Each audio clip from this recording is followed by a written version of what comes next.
Bagaimana cara membuktikan bahwa ucapan Habib Bahar bin Smith itu bohong? Saya bisa membuktikan bahwa itu bohong. Tidak ada cabut kuku, tidak ada maaf yang tadi bakar. Bagaimana cara membuktikannya bahwa Habib Bahar itu bohong? Cara pembuktiannya gimana? Kebetulan saya yang membela dua orang anggota Resmob ini yang dituduh sebagai pelaku yang menembak 6 orang itu. Habib Bahar bohong apa tidak? Dengan cara bagaimana tuh? Kan mayatnya udah dikubur. Gimana tuh mestinya? Di muka persidangan, ini fakta persidangan. Kami memeriksa ahli forensik yang memeriksa mayat dari ke-6 orang ini. Bagaimana cara membuktikan?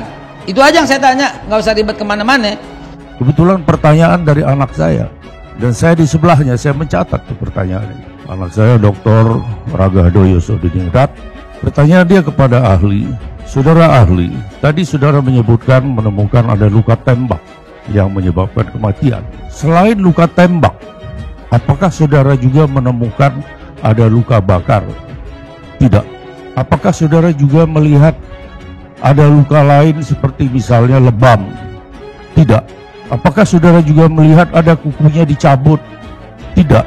Semua kuku utuh, saudara ahli? Ya. Saya setuju dengan apapun saya sampaikan. Yang sekarang kita lagi bahas ini adalah Habib Bahar dituduh bohong. Habib Baharnya ini nggak bisa kita tanya nih, karena lagi di dalam. Semua ahli forensik yang memeriksa mayat itu memberikan jawaban seperti itu. Lantas informasi yang diberikan saudara Bahar bin Smith itu, apakah itu tidak palsu? Itu jawabannya. Oh, ternyata Habib Bahar bohong. Oh, ternyata Habib Bahar bohong. Oh, ternyata Habib Bahar bohong. Gak usah berteori-teori yang lain, kita juga ahli hukum semua kok. Terus saya tanya, Ibu, Bapak, bagaimana kondisi almarhum? Oh, saya ikut bersama menyaksikan. Kukunya ada yang hilang. Kukunya ada yang hilang. 6 pengawal beliau, 6 laskar beliau dibunuh, dipantai, dicopot kukunya, dicopot kukunya, dicopot kukunya. Menurut Pak Haikal, kira-kira Bahar bin Smith ngelihat nggak? Enggak juga.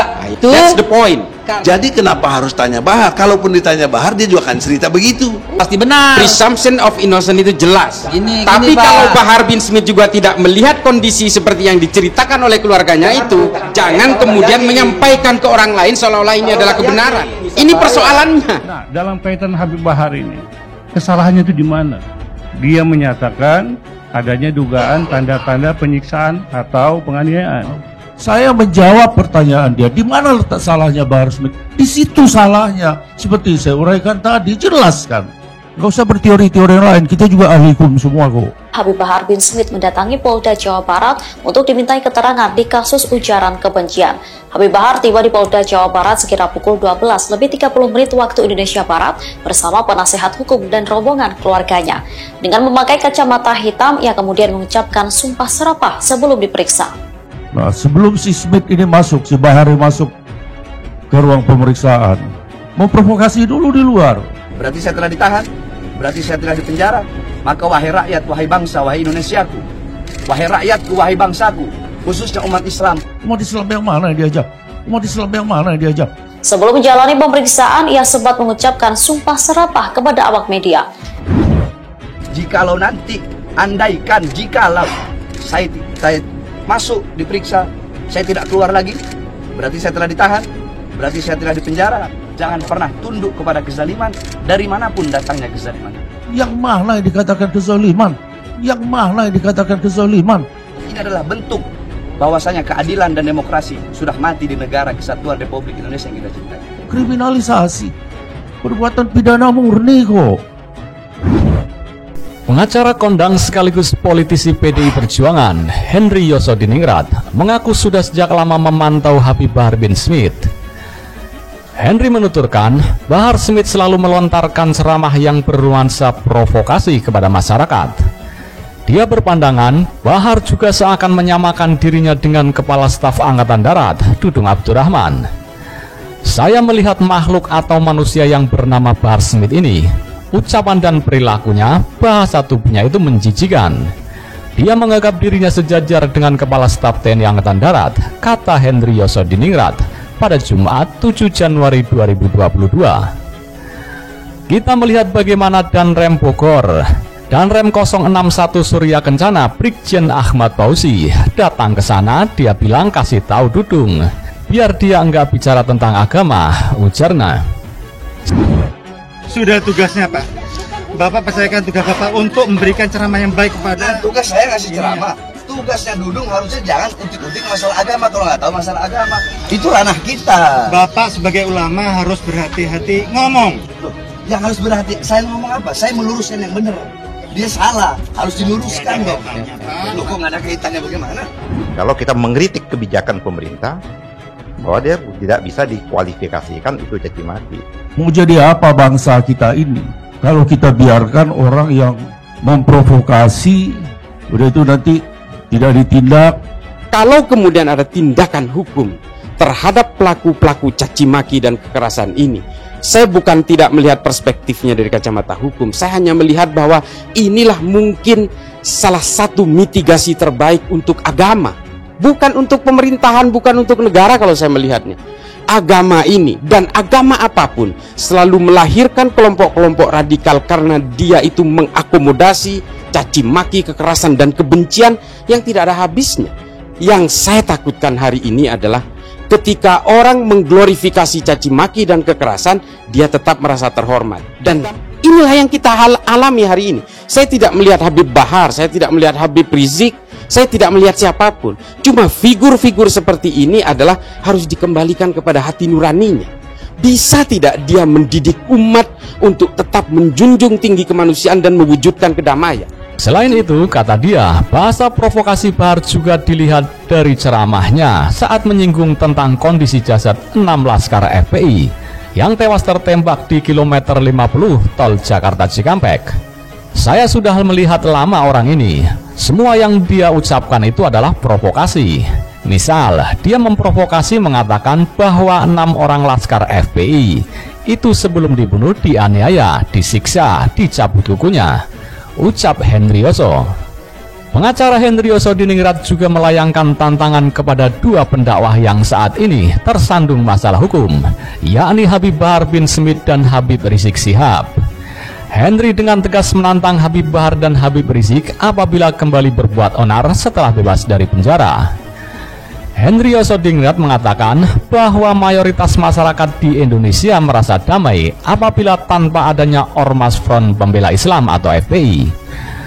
Selain itu, politikus PDIP ini juga mengklaim bangsa Indonesia terasa lebih damai apabila Rizik dan Bahar mendekam di penjara. Saya sebagai warga negara Indonesia yang mencintai negeri ini melebihi kecintaan saya terhadap diri saya sendiri. Semua kami bangsa Indonesia ini, Bahar dan Rizik, supaya kalian tahu, kami damai tanpa FPI, damai kalau kalian itu di dalam, kata Hendrioso Diningrat. Hendrioso Diningrat kembali mengingatkan apabila nantinya Habib Rizik dan Habib Bahar keluar dari penjara namun masih melakukan provokasi, dia tidak segan-segan melakukan perlawanan sampai kapanpun. Terlebih, kata Henry, keduanya kerap memecah belah persatuan bangsa Indonesia dan berkiblat pada gerakan khilafah yang sempat dipopulerkan oleh Hizbut Tahrir Indonesia atau HTI. Jadi kalau kalian keluar, berbuat baiklah untuk bangsa ini. Tapi sekali kalian memprovokasi, memecah belah persatuan NKRI, apalagi mempunyai cita-cita untuk menjadikan negara khilafah, berkiblat kepada HTI, saya akan lawan kalian sampai kapanpun, imbuhnya. Diberitakan sebelumnya, Kepolisian Daerah Jawa Barat menetapkan Bahar Smith alias BS sebagai tersangka kasus penyebaran informasi bohong atau hoax saat berceramah di Kabupaten Bandung beberapa waktu lalu. Direktur Reserse Kriminal Khusus Polda Jabar, Kombes Pol Arif Rahman mengatakan, tim penyidik menemukan 2 alat bukti yang sah yang mendukung penetapan BS sebagai tersangka.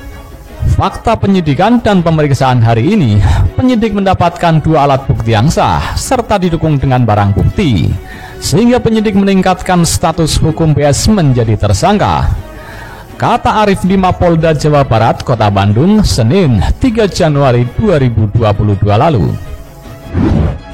Berdasarkan fakta hasil penyidikan yang dilanjutkan dengan pemeriksaan hari ini dan gelar perkara yang dilaksanakan hari ini, penyidik setidak-tidaknya telah mendapatkan 2 alat bukti yang sah. Dengan demikian, penyidik telah dapat meningkatkan status hukum saudara BS dan saudara TR menjadi tersangka. Kepolisian resmi menetapkan Bahar bin Smith menjadi tersangka pada Senin 3 Januari malam, bukan karena ujaran kebencian yang belakangan ramai di media sosial.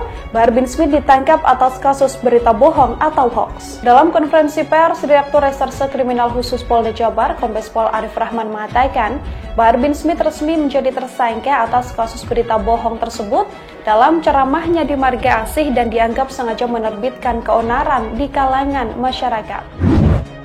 Adapun kronologi singkat adalah sebagai berikut. Berawal dari adanya laporan dari saudara TNA tentang kegiatan ceramah saudara BS pada tanggal 11 Desember 2021 di Marga Asih, Kabupaten Bandung, berkaitan dengan ucapan saudara BS saat ceramah yang mengandung berita bohong yang kemudian diupload oleh saudara TR ke dalam akun YouTube dan selanjutnya disebarkan atau ditransmisikan sehingga viral di media sosial. Itulah yang menjadi pokok perkara pidana yang sedang disidik oleh Polda Jawa Barat. Setelah menjalani pemeriksaan selama 11 jam di Gedung Direktorat Reserse Kriminal Umum Polda Jabar sejak Senin 3 Januari 2022 pukul 12.30 waktu Indonesia Barat, Bahar bin Smith resmi ditetapkan sebagai tersangka. Pengumuman penetapan Bahar bin Smith sebagai tersangka itu dilakukan tim penyidik pada Senin malam pukul 23.30 waktu Indonesia Barat.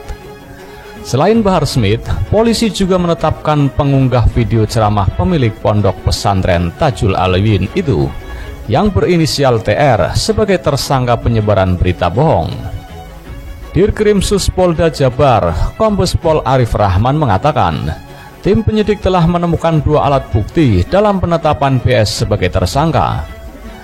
Dengan demikian, penyidik telah dapat meningkatkan status hukum saudara BS dan saudara TR menjadi tersangka.